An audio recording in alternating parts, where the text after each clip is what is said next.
জোটগতভাবে কেমনে হবে সেটা দেখা যায়, কিন্তু জোটগতভাবে যদি ভোট হয় তাহলে সরকার একসাথে করবে এরকম ধারণা করা যেতে পারে।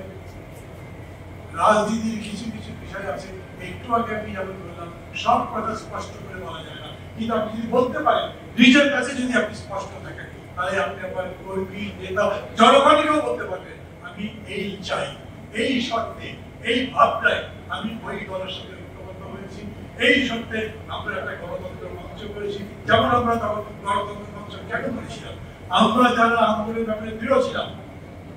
আমি দুঃখ প্রকাশ করছি আমরা যে ইতিহাস লিখেছি সেই ইতিহাসে কিভাবে যে গণতন্ত্র মঞ্চের কথাটা বাদ পড়ে গেল, আমি কথাটা শোনার পরে নিজে নিজেই লজ্জিত হয়েছি, এটা বাদ পড়া উচিত ছিল।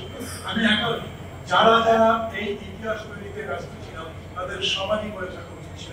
আমরা একটা দৃঢ় অঙ্গীকার দিয়ে মনে করেছিলাম এই লড়াই আর কেউ চালাক বা না চালাক আমরা চালাক।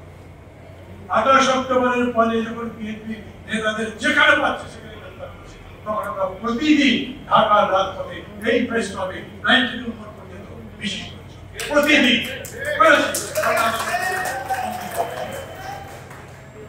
এই অঙ্গীকার আমাদের এখন আছে, এই অঙ্গীকার আমাদের দেশের প্রতি। আমি সেই অঙ্গীকার করি কল্যাণ রাষ্ট্র সাইফুর হাসান আর কিছু বলেন, জোনায়েদ সাকি আর কিছু বলেন, এবং ওরা সবাই মিলে যাবেন হয়তো তারও বাইরে কিছু বলে, কিন্তু আজকে সালাউদ্দিন ভাই বলেছেন যে একটা কল্যাণমুখী রাষ্ট্র করবার কথা আমরা সবাই মিলে একসাথে লড়াই করতে চাই।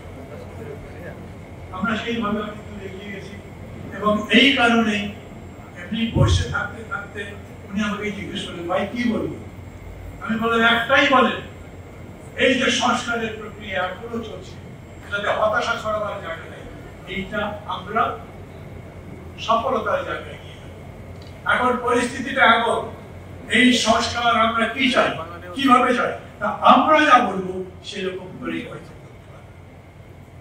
আমি জানি না মূলনীতি নিয়ে পরিস্থিতিটা কি দাঁড়াবে। মূলনীতি বিষয়টা এতই কঠিন, এটা একেবারে অন্তরের বিশ্বাসের সাথে আমরা সেই স্বপ্নের দল গড়বার পথে আছি।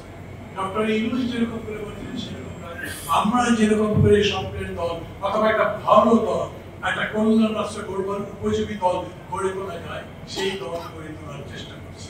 নিশ্চিতভাবে নাগরিক ঐক্য সেই রকম একটা দল গড়ে তুলতে চায় প্রতিষ্ঠা বার্ষিকীতে। এটা আমাদের নতুন অঙ্গীকার নয়, এই অঙ্গীকার নিয়েই আমরা আমাদের যাত্রা শুরু করেছি। দল সম্পর্কে এরকম করে বলতে গেলে অনেক কথা বলা যায়, আমি সেরকম করে কথা বলবো না। আমি শুধু আপনাদের সবাইকে বলবো চোখ কান খোলা থাকবে, খরগোশের মতো কানগুলো যাতে সবসময় সতর্ক থাকে। চোখ খোলা থাকবে কেন? এক বিশ্বাস করবে ধর্ম মানেন কি, ধর্মের কথা থাকবে কিনা, সংবিধানে যুক্ত হবে কিনা। আমরা অনেক 20 বছর পার করেছি, ধর্মে বিশ্বাস করেছি, কিন্তু কনস্টিটিউশনের মধ্যে কেন লিখিনি? লেখা ছিল কোনো সময়, কেন লিখিনি? আমার অন্তরে যেটা আছে সেটা আমার, আমি মুসলমান, আমি এই ধর্মে বিশ্বাস করি, আমি তার কথা বলছি। কিন্তু এই রাষ্ট্রে হিন্দু বৌদ্ধ খ্রিস্টান তারা তো আমার এই বক্তব্যের সাথে একমত। বাংলাদেশে অধিকাংশ মানুষ মুসলমান, অধিকাংশ মানুষ বাঙালি, কিন্তু ভারতে কত ধর্মের লোক, ইংল্যান্ডে কত ধর্মের লোক, সারা পৃথিবীতে ভিন্ন বিশ্বাস ভিন্ন ধর্মের লোক আছে। এই জন্য এই বিশ্বাসকে ধর্ম নিয়ে তারা কেউ বাড়াবাড়ি করে না, তারা মূলনীতি জনগণের অধিকারের